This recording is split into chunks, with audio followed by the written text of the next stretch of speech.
A ver se temos nos máis sorte ahora pola tarde que tuvo outro grupo pola mañá a hora de preguntar pola universidade privada e a ver se desta volta vostede non nos conta unhas trolas como as que nos contou o señor presidente da Xunta de Galicia. E digo isto porque se afirmou, por exemplo, que dentro do padroado da Fundación de Abanca había xente que era fora designada por En Marea, dato que é absolutamente falso, que contrastamos e, por lo tanto, se quere, desminta ou confirme o que dixo o seu xefe esta mañán.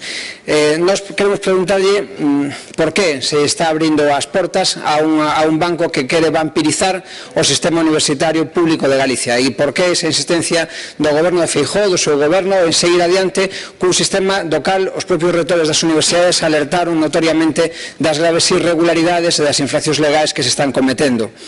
Nós sabemos que isto forma parte dunha estrategia, pero chegar ao descaro de facelo a pesar de todas as diccións legais que se están infringindo parecenos absolutamente inaceptable. Decimos que forma parte dunha estrategia de desmantelamento da universidade pública porque levamos varios anos xa onde a universidade non pode medrar o número de alumnos nas titulacións con máis demanda polas limitacións que impón a propia Xunta de Galicia o crecemento das plazas nas titulacións que teñen máis demanda. Desta maneira se está xerando unha especie de expectativa non satisfeita de forma artificiosa polas limitacións que pon a Xunta de Galicia, que dá lugar a que os estudantes que quedan fora pois teñan que ir ou ben ás universidades privadas de fora de Galicia e buscar recursos noutros sistemas universitarios, cando perfectamente a Universidade de Galicia estaba preparada para acoller a todas as plazas que eran demandadas por parte dos estudantes.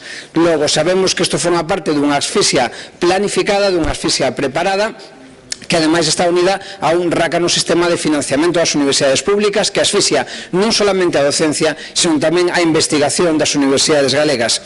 Agora vemos o colofón mediante esta tramitación dun anteproxecto que no trámite de exposición vemos que está plagado de irregularidades que vostedes no obstante insisten en obviar. Digo irregularidades que ademais deixan indefensas tanto as universidades públicas que non poden defenderse porque non coñecen cal é verdadeiramente o alcance dese proxecto como o conxunto da cidadanía que non podemos salir en defensa do público simplemente porque nos faltan datos con infracción, por certo, da lei de bon goberno. Digo isto tamén porque como vostede non ignora se están obviando nese anteproxecto unha serie de documentos que son aqueles que comprenden, por exemplo, a memoria justificativa da súa legalidade, o acerto, a oportunidade. Non hai ningún informe sobre a súa pertinencia socioeconómica e non pode habelo, ademais, señora conselleira, porque é evidente que tres universidades teñen capacidade suficiente para absorber toda a demanda de estudantes e tamén a demanda de investigación que ten o noso país. Xa vexo que non desmentiu vostede a trola do señor presidente pola mañán, así que damos por feito que esa trola persiste. Con relación a ese informe socioeconómico, fálase na exposición de motivos dunha proposta presentada que conta con informe favorable de pertinencia socioeconómica do órgano competente en materia universitaria, pero se vostede comproba a documentación, que é a que pode acceder calquera que examine o anteproxecto, verá que non consta ese informe. E se consta, pedimoslle que non o faga chegar ou que non se nada onde está, porque non consta, pero non é opinión nosa, é unha opinión que verteron as tres universidades tamén a hora de posicionarse en contra. Ese informe non existe, ou se existe, desde logo non lles foi facilitado.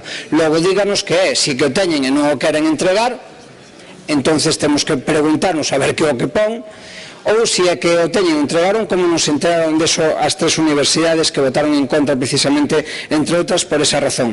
Mire, falemos vostede de normativa vixente e eu quero citarlle a lei do sistema Universidade de Galicia en relación a argumentos, en relación a preceptos concretos que non están sendo cumplidos neste anteproxecto e que vostedes están permitindo que se tramite igual sin toda esa documentación.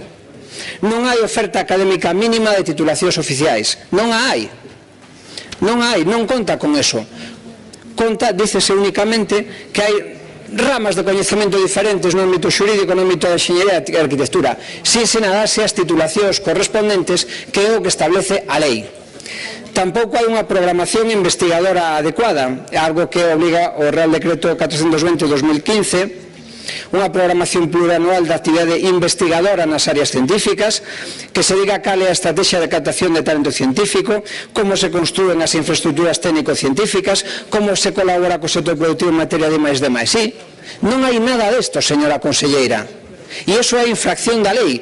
E esos son requisitos previos para iniciar a tramitación do propio anteproxecto.